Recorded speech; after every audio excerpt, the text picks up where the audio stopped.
Hey, if you've been wondering what you should do first, whether it should be looking for deals or looking for capital, then guess what? You found the right video. Hey Daniel, cue that intro please.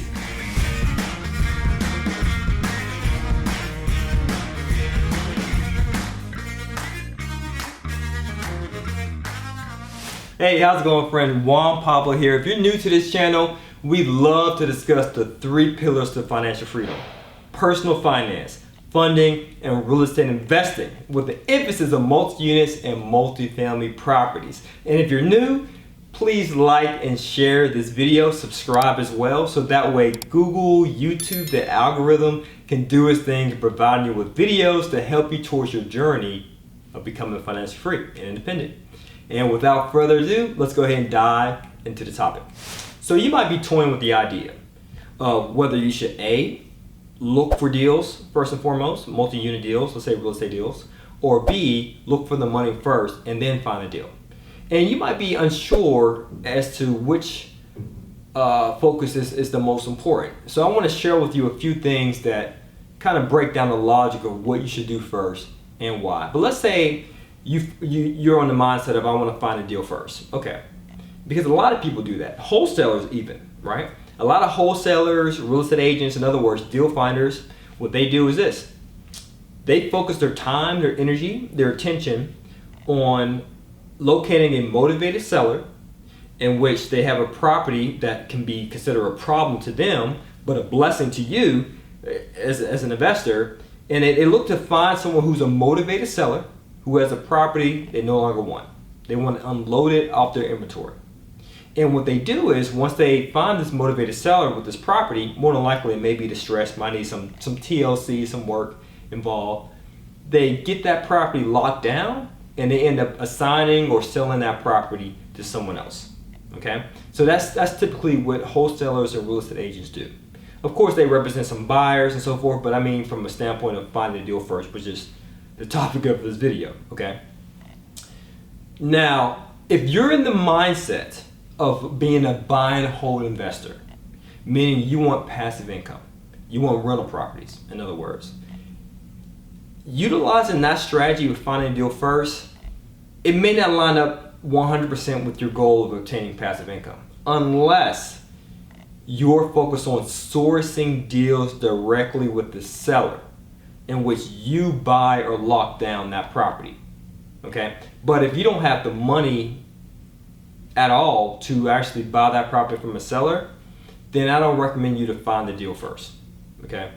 Now, if you're in the mindset of, well, I have a bunch of time, Juan Pablo, but I have little to no capital, then I highly recommend for you to maybe start wholesaling, you know? So if you do wholesale, then you can lock a property down and assign this property to an end buyer and receive a spread in the middle, which you can use towards your portfolio, towards acquiring your units. But let's say, for instance, you might be thinking, well, Juan, I get that, wholesaling, but that doesn't really float my boat. I heard that you should always find the money, or you should always find the deal because the money will come. It's kind of like when they build it, it will come. If you find a deal, the money will come. That's somewhat wishful thinking, right? Because you can find a deal, it looks like a good deal, but if you happen to have no investment capital, meaning you're not pre-approved for a mortgage, you have no money to cover the down payment, the soft costs, those are costs that are accrued before you close, if you don't have the closing costs and so forth. Once you get that sweet deal on the contract, because you found the deal first, you'll be running around like a chicken with its head cut off, trying to find the money, and then what if you don't? What will happen to your reputation? What will happen to your credibility as an investor? In the eyes of a real estate agent, in the eyes of the seller, in the eyes of anyone else that's involved in a transaction, it could be a partner, they will look at you and say, man, you bamboozled us. You talk good game, I signed this contract, or I'm working with you on this transaction, and you don't even have the money? See, what's the first thing? I'm not sure if you reached out to an agent, but one of the first things an agent does when you reach out to them to work with them is they want to make sure you're pre-approved for some funding. They might want to see your proof of funds, a bank statement of some sort. Why? Because their mission is their commission. They want to make sure they get a check with working with anyone. So with that stated, if you're working with deal finders like agents and wholesalers and so forth, they want to make sure you're qualified. They want to make sure you got the money. They want to make sure you have a proof of funds of some sort. So I kind of gave you the answer, right?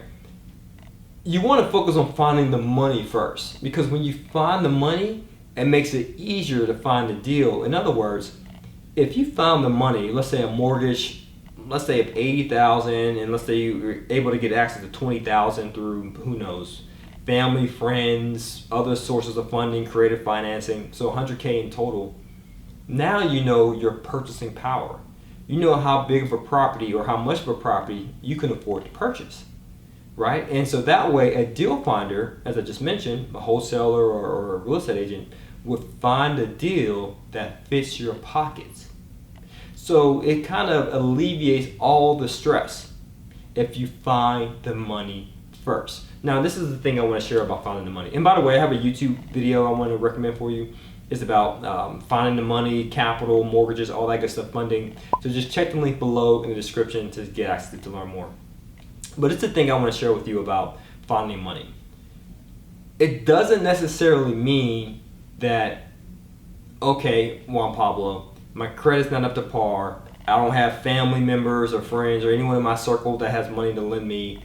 So being that I can't find the money, I'm gonna sit back, relax, and do nothing. It does not mean that, okay?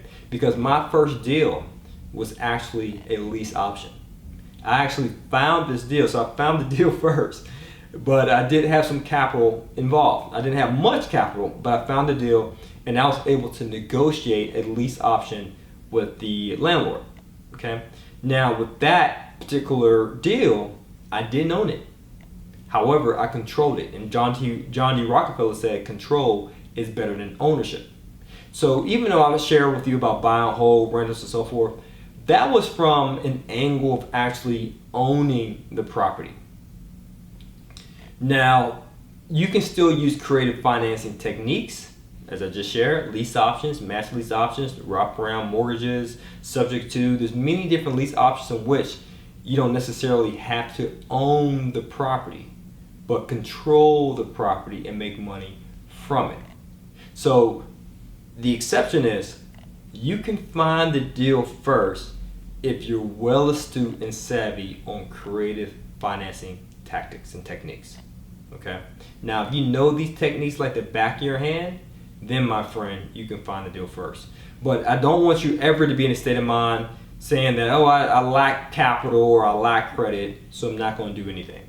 What I want you to do is this. If you happen to lack those things that relate to those three pillars I mentioned earlier, personal finance, funding, or real estate, then make it your mission this year to start accomplishing and fixing these things. Get your credit fixed. Start raising capital or start saving. Even if you don't have a family member or friend that can lend you money, or even if you don't get access to business credit or whatever, at least start saving. Have some investment capital saved up. Don't spend everything you get, okay? And then third, start acquiring the know-how to invest in real estate. And if you want to start working towards those three things, then I highly recommend this video for you to watch. Check the link below in the description. It will help you towards accomplishing your goals of becoming financially free.